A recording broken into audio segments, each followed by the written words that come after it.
여러분이 만일 CEO라면, 생각만 해도 기분 좋죠. 내가 CEO라면.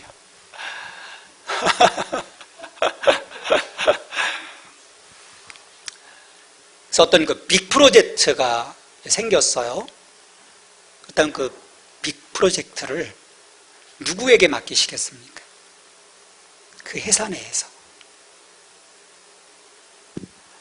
아마도 그 리스트를 보면서요, 잘 준비된, 이것을 해낼 수 있는 그 능력을 갖고 있는 사람, 그 사람을 발탁해서 그 빅 프로젝트를 맡길 거예요. 정상적인 CEO라면. 그래야 이제 성공 확률을 높일 수 있는 거죠. 전에 읽던 어떤 그 책에서 보면 CEO 예수님, 그런 책도 있었어요. 근데 예수님은 그런 일반적 상식을 깨뜨리시는 분이십니다. 전혀 비전을 성취할 수 없어 보이는 그런 제자들을 향해서 모든 족속, 가서 모든 족속으로 제자 삼으라고 하는 엄청난 가업을 명하셨기 때문이에요.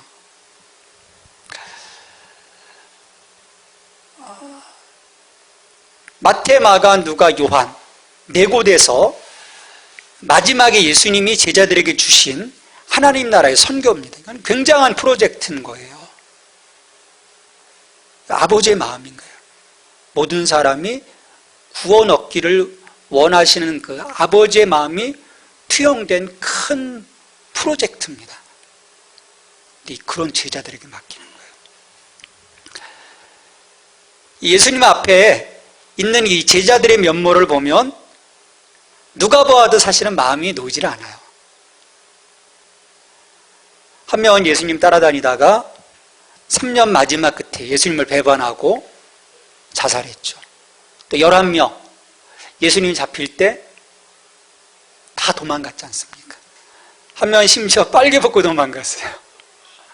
또 베드로는 아주 끝까지 예수님을 부인했지 않습니까?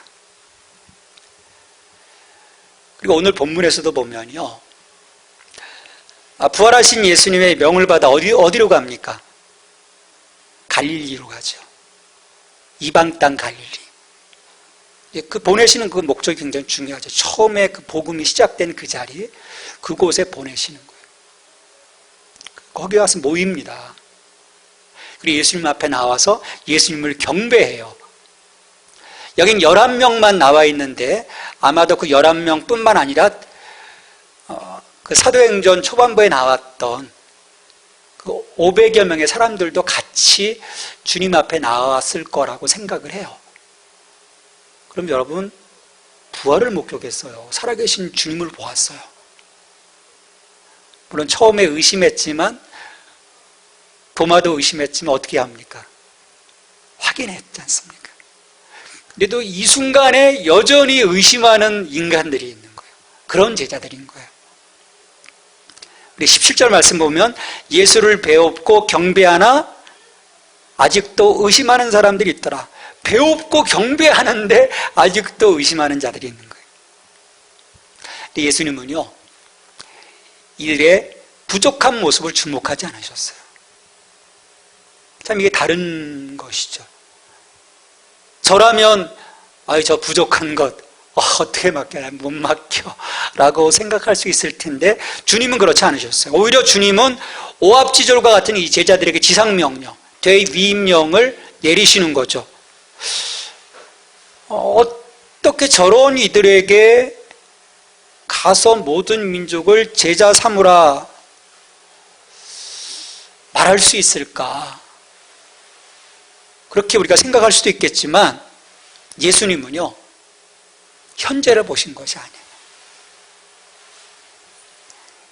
하나님의 때, 하나님이 준비시키시는 그때 다가올 시간과 2000년의 교회의 역사를 보시는 거죠. 그 초기 그 시간만을 봤다면 우리 예수님 이런 명령을 못하셨을 것 같아요. 사도행전 1장 이후에 펼쳐질 그 그림과, 그리고 사도행전 28장 이후에 액츠 29라고 하지 않습니까? 이 교회들이 펼쳐가실 것에 대한 큰 그림을 보시면서 명령을 내시는 거죠. 과거적인 사건이지만 오늘 현재에 다시금 우리에게 내려지는 그런 사건으로서 주님은 말씀하시는 거예요. 그래서 저는 우리가 어떻게 이 선교적 삶을 살 수 있을까? 우리 잘 못해요. 전 참 가서 누군가에게 예수님 전하는 것도 힘들고요. 또 그럴 만한 시간도 없이 너무 바쁘고요. 여러분, 그렇지 않아요. 이 제자들의 상황을 보면 지금 우리의 상황은 그리 나쁜 게 아닌 거예요. 어떻게 보면 더 훌륭할 수도 있어요. 여러분, 예수님을 배신하셨습니까? 예수님 팔아 드셨나요? 지금도 여전히 부활하신 예수님을 의심하고 있습니까? 그렇지 않다면 우리는 최소한 선교적 삶을 살아갈 수 있는, 나를 통해서 생명이신 예수님이 흘러갈 수 있는 준비, 어떤 첫 번째 준비, 선교적 삶의 첫 번째 준비는 이루어 놓은 거예요. 내가 여전히 주님을 찬양하고 있고, 내가 여전히 주님을 사랑하고 있고, 여전히 나의 주대심을, 왜냐하면 선교는요, 예수님의 그 주대심을 회복시키는 거거든요. 하나님됨을 그 자리에, 그 사람들의 삶의 자리에 그것들을 회복시키는 사건이 실은 선교적인 거예요. 그 회복이 없이 교회를 세운다, 뭘 세운다, 그건 선교가 아닙니다. 그건 인간적인 흐름일 뿐인 거예요.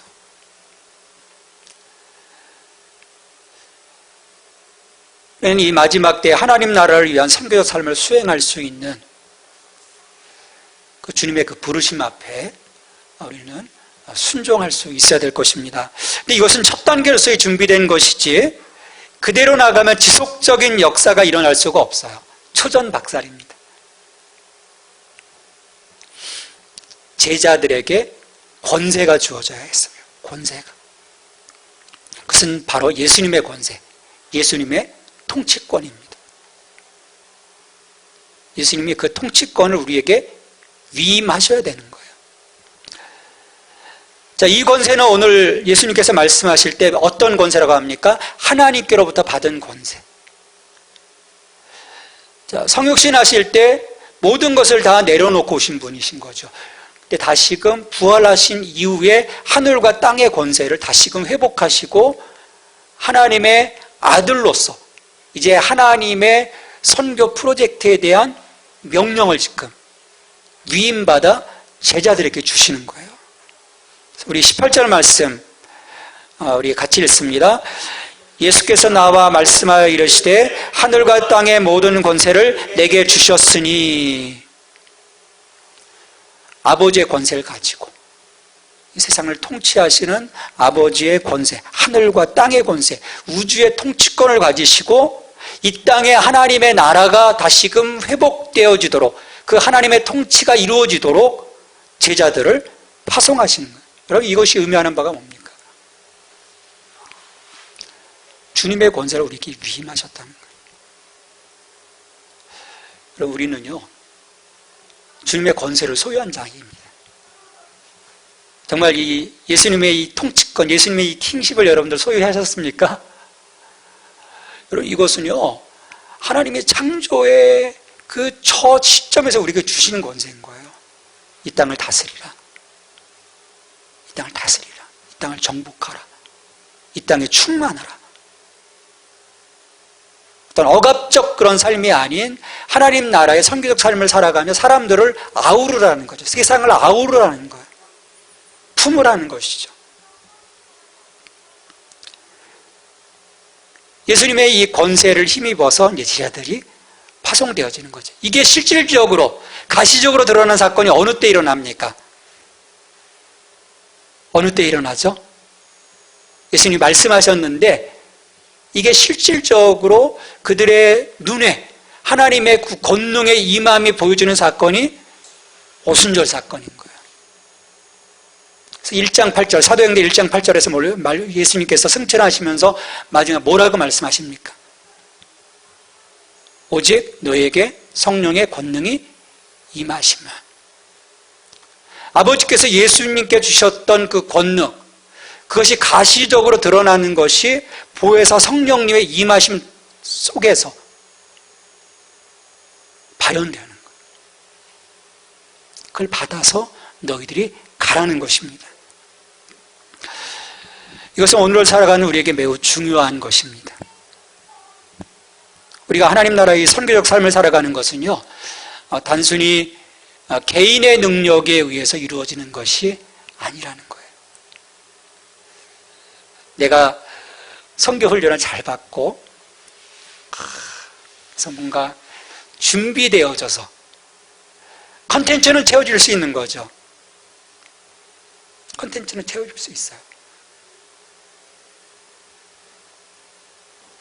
훈련 받을 수 있습니다. 근데 다 선교적 삶을 살아가는 건 아니에요.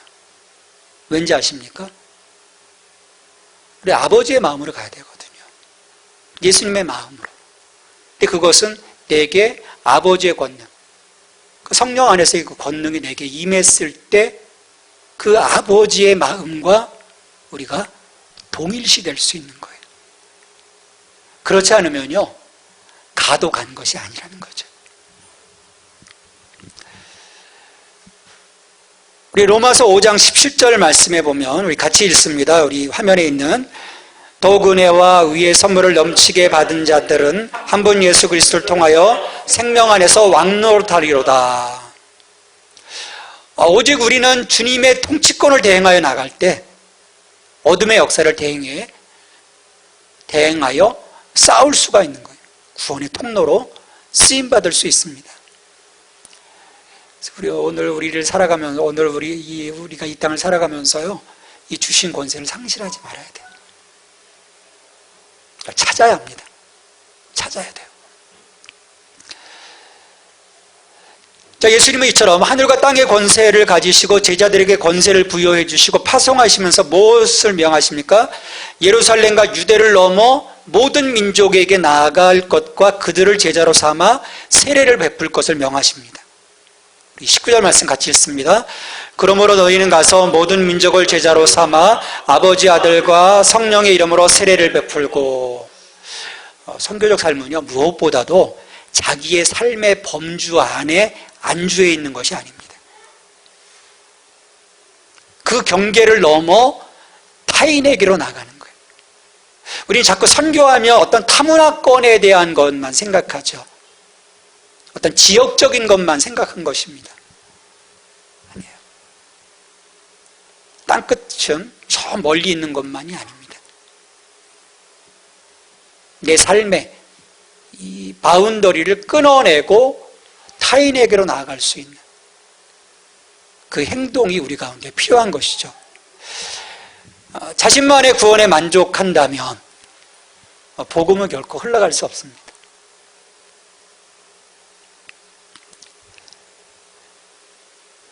그래서 예수님은요, 이 복음이 꾸준히 우리를 통해 흘러가 복음이 닿는 곳마다 새로운 사람들이 구원의 기쁨을 회복하고 하나님을 예배하는 그 자리에 세워지기를 원하시는 거예요.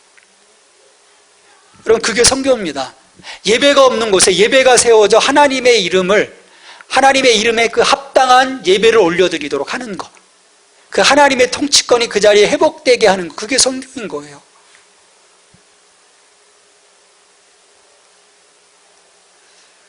거기에 대한 우리의 마음을 가졌을 때 오늘 우리는 쉽게, 좀 더 수월하게 하나님 나라를 향한 그 마음들을 가지고 살아갈 수 있는 거죠. 지금까지 어떤 교회 역사를 보아도 알 수 있겠지만, 사람과 사람이 이어지는 그곳에 이 삶이 뒷받침되지 못할 때, 다시 말해 제자를 삼기 위한 우리들의 삶이 말씀의 실천적 삶으로 나아가지 못한다면 그 어느 곳이라도 주님의 몸된 교회로서 참 교회는 세워질 수 없어요. 그래서 가시적인 어떤 건물은 세울 수 있어요. 거기 돈을 투자하고 막 사람들을 모아서 투자할 수 있는데, 주님의 몸된 교회로서 그 참교회, 살아있는 교회는 세울 수가 없습니다. 이를 위해서 예수님께서는요, 자신이 제자들에게 분부한 모든 것을 세상으로 나아가 가르쳐 지키게 하라고 말씀하고 계세요. 이를 위해서. 20절 상반절의 말씀을 보면요, 내가 너에게 분부한 모든 것을 가르쳐 지키게 하라.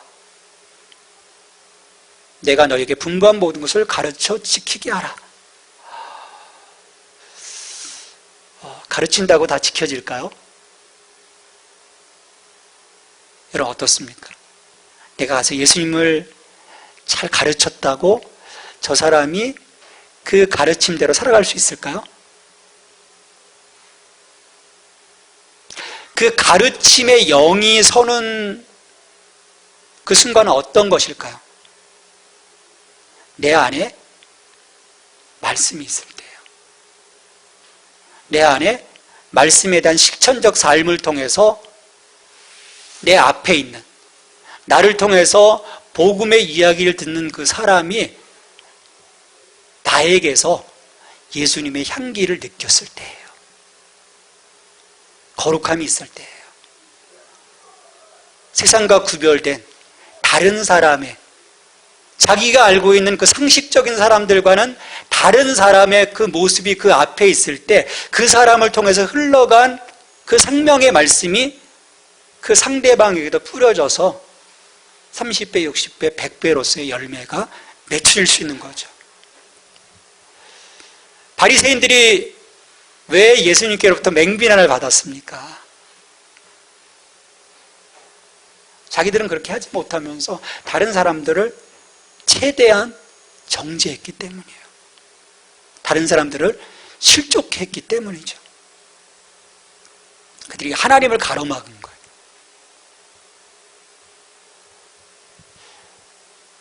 우리가 걸림돌이 되지 않기 위해서는요, 오늘 우리를 통해 생명이신 예수님이 다른 이들에게 전해질 수 있도록 우리는 선교적으로 준비된 삶을 살아야 합니다. 내게 생명이신 예수님의 가르침이 있고 그 가르침을 이루어가는 그 삶. 그 삶을 통해서 우리가 이 길을 갈 수 있는 거죠. 물론 선교적 삶의 어떤 그 길은요, 좁은 길입니다. 외로운 길일 수도 있어요. 근데 주님은 이 선교적 삶을 살아가도록 하시면서 그 길을 홀로 가도록 내버려 두시지 않습니다. 뭐라고 말씀하시나요? 20절 우리 하반절 말씀, 볼지어다 내가 세상 끝날까지 너희와 항상 함께 있으리라. 언제까지요? 세상 끝날까지. 여러분 정말 믿으십니까? 세상 끝날까지. 그러니까 역사의 어떤 종말뿐만 아니라 내가 개인의 종말을 통해서 주님 앞에 서는 그 시간까지, 그 시간 내내 내가 너와 함께 할 거다라고 말씀하세요. 그 선교적 삶을 살아가도록, 구원의 통로로 살아가도록, 생명의 통로로 살아가도록, 복의 통로로 살아가도록 우리를 격려해 주시고 지지해 주시고 또 지지부진할 때 우리의 손을 붙잡고 같이 가주시겠다라는 거예요. 야, 너희 혼자 가서 죽어라고 말씀하시는 것이 아니에요. 나와 함께 가자라는 거죠. 나를 따르라는 거죠.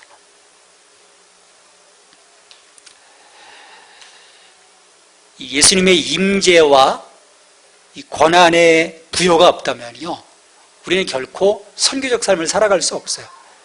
또 이 무능해 보이는 12제자, 11제자, 어떻게 이것들을 감당할 수 있겠습니까? 그래서 주님이 능력을 주시는 거예요. 그리고 그 능력이 주님의 임재입니다. 주님이 함께 하신다는 게 능력인 거예요. 내 안에 능력이 있는 것이 아니고요, 주님의 그 능력, 그 능력의 모든 것을 소유하신 그분이 나와 함께 하시는 거죠. 엔 그리스도, 내가 그분 안에 있는 거예요. 내가 그분 안에 있기에 나는 그분의 능력을 힘입어서 오늘 이 시대를 살아갈 수 있는 거죠. 복음의 통로로 살아갈 수 있는 것입니다.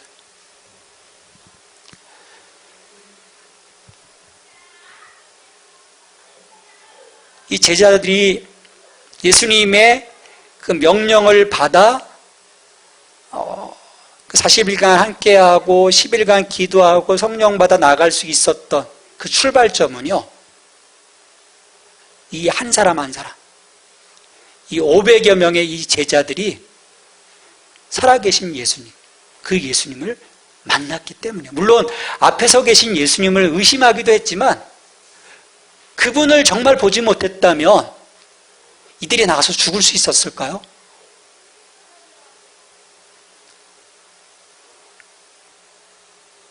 오늘 우리가 주님과의 만남, 주님의 임재를 경험하는 중요한 이유가 여기 있습니다. 내 삶 속에서요, 부활하신 주님을 만나지 못한다면, 아무리 뭔가 컨텐츠가 채워졌어도 이 주님의 만나심으로부터 시작되어지는 그 열정이 없다면 우리는 결코 나의 삶의 범주를 넘어서 저 세상 속으로 나갈 수 없습니다. 내가 확신이 없는데, 내가 예수님을 만나지 못했는데 어떻게 예수님을 내가 전할 수 있겠어요?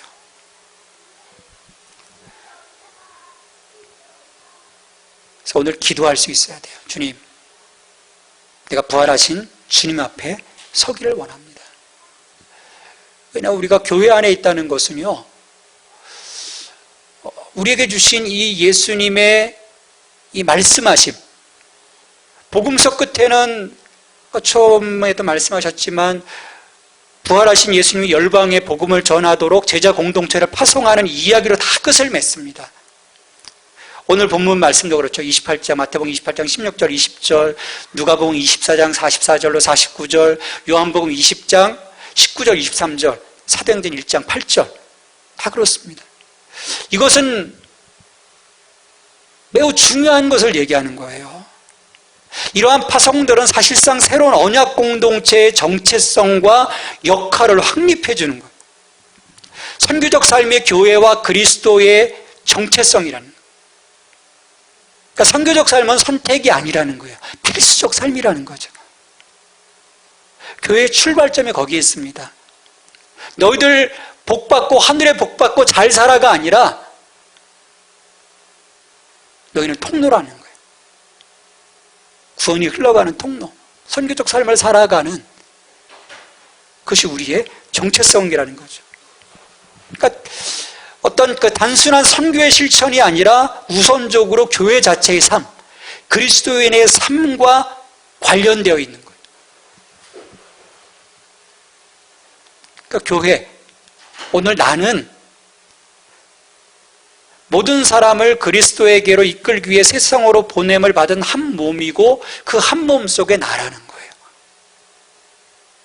교회의 정체성이 거기에 있습니다. 우리 이 정체성을 잃어버리고 있는 거죠. 네, 유지하기 급급하니까. 유지하기 급급하거든요. 하나님의 선교는 다시 새롭게 되고 회복된 하늘과 땅을 가져오기 위해 세우신 하나님의 장기 플랜입니다. 그래서 이루어가는 거예요. 그리고 그 목적의 선봉에 우리가 서 있는 것입니다. 주님의 그 목적을 가지고 제자들을 갈릴리로 모으신 거예요. 그리고 40일간 다시금 가르치신 거예요. 그리고 열흘간 기도하고 권능받아 예루살렘과 온 유대야 사마리아 땅끝까지 이르러 내 증인이 되라고 말씀하신 거죠. 우리 사도행전 1장 7절로 8절 말씀을 같이 읽겠습니다. 이르시되 때와 시기는 아버지께서 자기의 권한에 두셨으니 너희가 알 바 아니요 오직 성령이 너희에게 임하시면 너희가 권능을 받고 예루살렘과 온 유대와 사마리아 땅끝까지 이르러 내 증인이 되리라 하시니라. 아멘. 우리는 이 명을 받들어서요, 우리의 그 말씀, 우리의 삶 속에서 이 말씀이 화석화되지 않고 끊임없이 선교적 순종으로 이어질 수 있어야 됩니다. 그래서 이곳에서 합당한 선교적 삶을 살아갈 때 아버지께서 우리를 기뻐하실 거예요. 왜? 그것이 우리 부르심의 목적이기 때문입니다. 오늘도 우리 성령님의 능력을 힘입어 또 예수님의 그 임재 가운데 우리 함께 하심을 힘입어서 이 선교적 삶을 통해 하나님께 기쁨이 되고 또 하나님 나라의 의의 도구로 우리를 올려드릴 수 있는 저와 여러분이 될 수 있기를 주님의 이름으로 축원합니다.